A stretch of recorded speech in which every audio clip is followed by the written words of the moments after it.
Hello everybody and welcome to sharkattack78's review of the excellent Saw 6. Now, I've always been a fan of Saw since when they first began, and this movie, I have to say, is no exception. Now, everyone knows the story by now of the Saw films and what they represent, which was obviously about a serial killer by the name of Jigsaw, which kind of challenges those who think they're higher than anything else in order to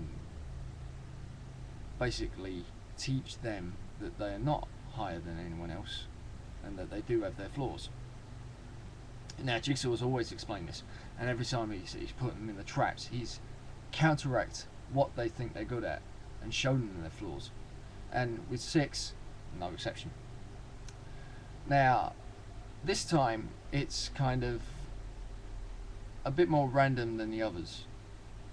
The body count is much higher than the rest of the films. In the rest of the films, it was always like probably about, well, they first started off there was only 2 that were victims, and then it slightly built up. There was 6, there was 8. In this one there's over 12 people who are involved in these sick, twisted little games, which unfortunately are not anything to do with Jigsaw this time. Well, a certain part of them are to do with Jigsaw, but they're mainly about the predecessor, which is Hoffman, of course. Now, after okay, warning, this bit contains some spoilers, so don't watch this if you haven't watched the films. But basically, after Hoffman killed, much to my dismay, because Strum was actually one of my favourite characters, after he brutally murdered Strum,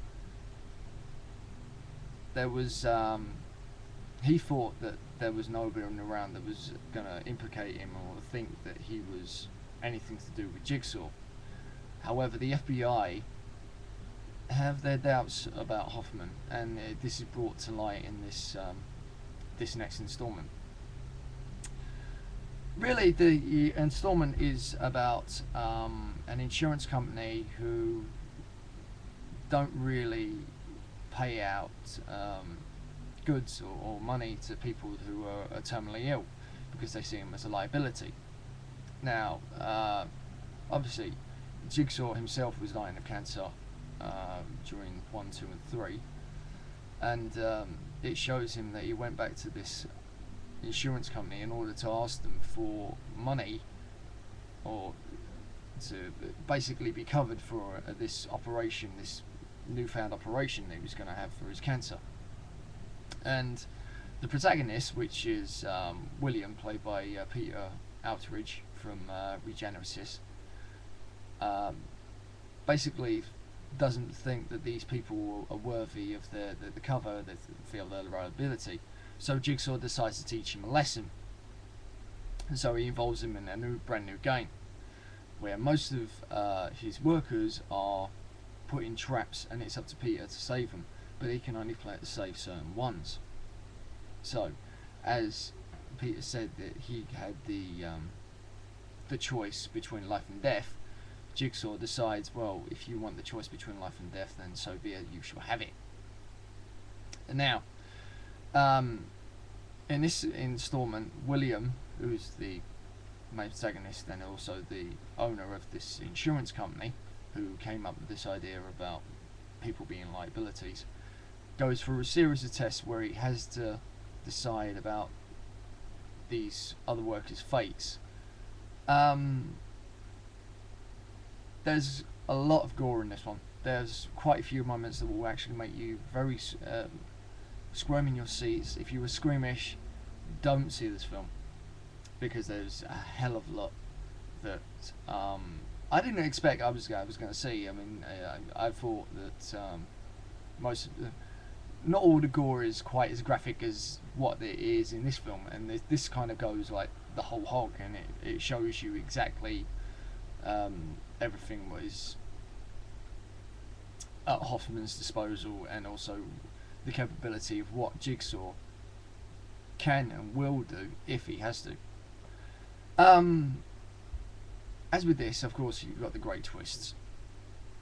And the twist in this is basically a two-sider. It gives you two twists, which I thought was actually really good, because I didn't really see the twist until right at the very end, which is the whole idea, why Saw is so good. I mean, apart from the twist that was in Saw 4, the rest are very, very well done twists.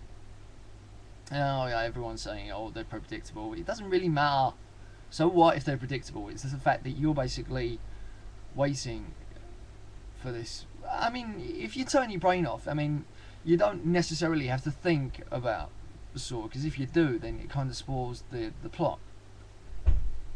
So you kind of go along with the ride, as it were, and the gore and the acting in this one is actually really well done.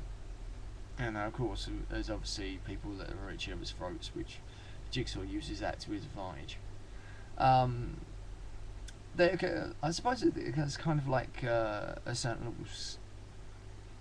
element of stupidity to it, the fact that these people decided that they were going to fight rather than try and sort out a situation, which obviously Jigsaw uses this to his advantage as well, because he knows what these people are capable of and what they will do to each other. And this one is actually extremely well done. It is a great instalment to the Saws. I was not bored for 1 minute with this film, unlike I was with a little bit with Saw 4 and a little bit with 3. But this one was actually quite enlightening, and also engaged the audience quite a lot. I mean, quite a lot of the audience were like and gasping at several scenes, especially when the original payoff comes at the end, where you really want to see how they're going to end the film with a great little twist, and this one is no exception. They do end it with a really good twist, and they handle it with 2. But I'm not going to spoil it, because I'm not going to spoil that. So, if you love the Saws and you really want to go and see this one, I suggest you go and catch it while it's still available. Best to see it at the cinema, because you will definitely get the feel of the film. If you watch it on DVD, you probably won't, as with most horror movies. But yeah, check this one out. It's worth seeing.